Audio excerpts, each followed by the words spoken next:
আপনি দেখছেন news now, আমরা জানি কোনটা খবর। बिजली निगम के आउटसोर्सिंग कर्मचारियों को पिछले 6 से 7 महीने से वेतन नहीं मिल रहा है। आउटसोर्सिंग प्रथा बंद करने और इसमें उन्हें नियमित करने के 5 मांगों को लेकर आउटसोर्सिंग कर्मचारियों ने सोमवार को भूतोरिया स्थित बिजली निगम कार्यालय में धरना प्रदर्शन किया। सोमवार दोपहर भूतोरिया इलेक्ट्रिसिटी डिपार्टमेंट के सामने एक अलग ही नजारा देखने को मिला। हाथों में तख्तियां लिए, चेहरों पर गुस्सा और उदासी लिए बिजली निगम के आउटसोर्सिंग कर्मचारी तपती धूप में विरोध प्रदर्शन में शामिल है। उनका नारा था कि हम रोशनी देते हैं लेकिन हमारे घर अंधेरे में क्यों है। आउटसोर्सिंग कर्मचारियों ने शिकायत की कि उन्हें लगभग 6 से 7 महीनों से वेतन नहीं मिला है।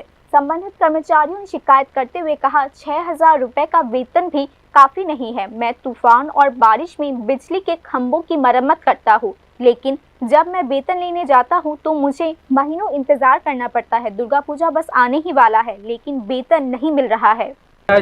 সুপ্রিম কোর্টে যে রায়টা দিচ্ছে যে আউটসোর্সিং কথা বন্ধ করতে হবে, ঠিক আছে, ওই রায়ের অনুসারে আমরা যাতে নিয়মিতকরণ করা হয় ওই কারণে আমরা এমডি স্যারের কাছে একটা দাবি নিয়ে এসে আইছি। এমনকি এর মধ্যে আমরা 5টা দাবি আছে। আমরা 5টা দাবির মধ্যে যে ফার্স্ট দাবিটা হইতেছে আমরা যাতে নিয়মিতকরণ করা হয়।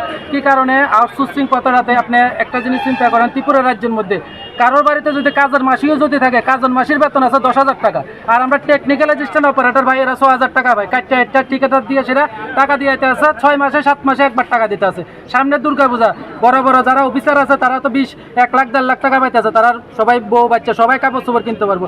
আমরা যে আউটসোর্সিং বাইরে আছে 6-7 মাস ধরে আমরা কোনো বেতন নাই, একদম বেতনের যে হারটা আছে এর থেকে আমরা কমাই এসেরা আমরা 8,000 টাকা বেতন পাইলে আমরা এটা কাটটা এটা 6,000 টাকা দিতে আছে। ঠিকাদাররা তারা নিজেরা কমিশন খাইতে আছে।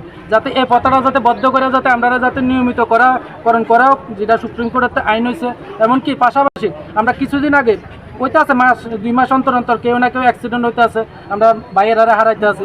আমরা এই যে বাইরে কাজ করতে গিয়ে আসে অ্যাক্সিডেন্ট হইতে আছে, ওই বাইরের কোনো অ্যাক্সিডেন্টের কোনো বেনিফিট পাইতে আছে না।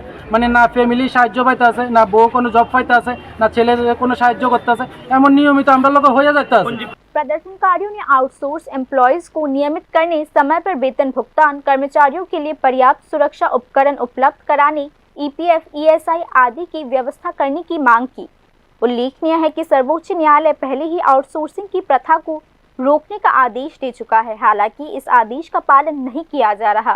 देश की सर्वोच्च अदालत ने फैसला सुनाया कि सरकारी संस्थान वित्तीय दबाव, रिक्तियों की कमी या मूल वेतन की समानता से वंचित करके शोषण का हवाला देते हुए दीर्घकालिक एडहॉक कर्मचारियों को नियमित करके नौकरियों के आउटसोर्सिंग का उपयोग नहीं कर सकती। देश की सर्वोच्च अदालत ने कहा कि अस्थायी अवधि के लिए दीर्घकालिक नियमित श्रमिकों की भर्ती लोक प्रशासन के विश्वास को कम करती है और सामान्य सुरक्षा के वादे का उल्लंघन भी करती है।